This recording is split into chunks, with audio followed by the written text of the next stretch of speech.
তাহলে যেটা বলছি, অভিবাসন গ্রহণের সিদ্ধান্ত গ্রহণের ক্ষেত্রে কিছু পরামর্শ আপনাকে অবশ্যই নিতে হবে। তাহলে কি করতে হবে?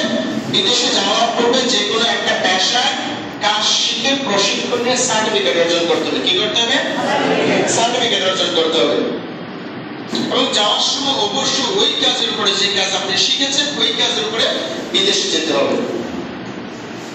যাওয়ার সময় ওই কোম্পানির অফার লেটার বা ডিমান্ড লেটার দেখে শুনে বুঝে যাচাই করে মানসিকভাবে আপনাকে সিদ্ধান্ত নিতে হবে, আমি এই কাজে বিদেশে যাব, এত ঘন্টা ডিউটি, এত টাকা বেতন, ওভারটাইম করার সুযোগ সুবিধা আছে কি নাই, থাকা খাওয়া কি কি কন্ডিশন রয়েছে। এর পরবর্তীতে আপনি লিখিত পরীক্ষা অথবা মৌখিক পরীক্ষা অথবা কোনো প্র্যাকটিক্যাল পরীক্ষায় অংশগ্রহণ করতে হবে।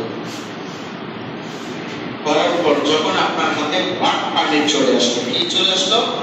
ওয়ার্ক পারমিট এবং কন্ট্রাক্ট পেপার দেখে শুনে বুঝে যাচাই করে সিদ্ধান্ত নিয়ে স্বাক্ষর করার মাধ্যমে বিদেশে যাওয়ার প্রস্তুতি গ্রহণ করতে হবে। বুঝতে পারছি? এর পরবর্তীতে আপনাকে কি করতে হবে? দালাল পরিহার করে, কি পরিহার করে?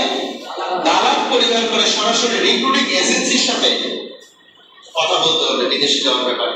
তার সাথে রিক্রুটিং এজেন্সির সাথে, আমি একটু বলে দিলাম যে রিক্রুটিং এজেন্সির সাথে বিদেশে যাওয়ার কাগজপত্র শেয়ার করার সময়, লেনদেন করার সময় পূর্বে অবশ্যই রিক্রুটিং এজেন্সির নাম, ঠিকানা, ফোন নাম্বার আপনাকেও জানতে হবে, আপনার দায়িত্বশীল ব্যক্তিকেও জানতে হবে।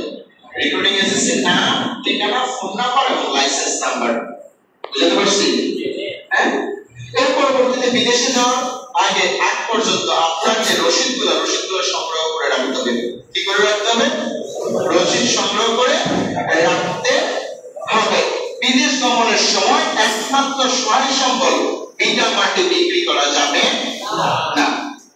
এবং আপনাদের গ্রাম বাংলার প্রচলিত সহজ শর্তে একটা ঋণের ব্যবস্থা আছে, চাইলেই পাওয়া যায়। চাইলে কি করে পাওয়া যায়, তবে মাসে মাসে বাচ্চা দেয়। কি দেয়? বাচ্চা দেয়। আমি এটাকে কি বলি জানেন? এটাকে আমি বলি আত্মঘাতী সিদ্ধান্ত। কি সিদ্ধান্ত? আত্মঘাতী সিদ্ধান্ত। বিদেশে যাওয়ার ব্যাপারে আপনি আত্মঘাতী সিদ্ধান্ত নিয়েছেন। কারণ কেন? আপনি যে টাকা দিয়ে আপনার ফ্যামিলিকে চালানোর কথা, আপনি নিজে চলার কথা, এখানে অন্য কেউ এসে ভাগ বসিয়েছে। তাহলে এই ধরনের লোন যেটা সহজ শর্তে পাওয়া যায় গ্রাম এরিয়াতে, এগুলো আমরা পরিহার করব। ঠিক আছে? বুঝতে পারছি? এগুলো আমরা কি করব? পরিহার করব। ঠিক আছে? হ্যাঁ? কারো কোনো প্রশ্ন আছে? কারো কোনো প্রশ্ন নাই? কেটে দেন।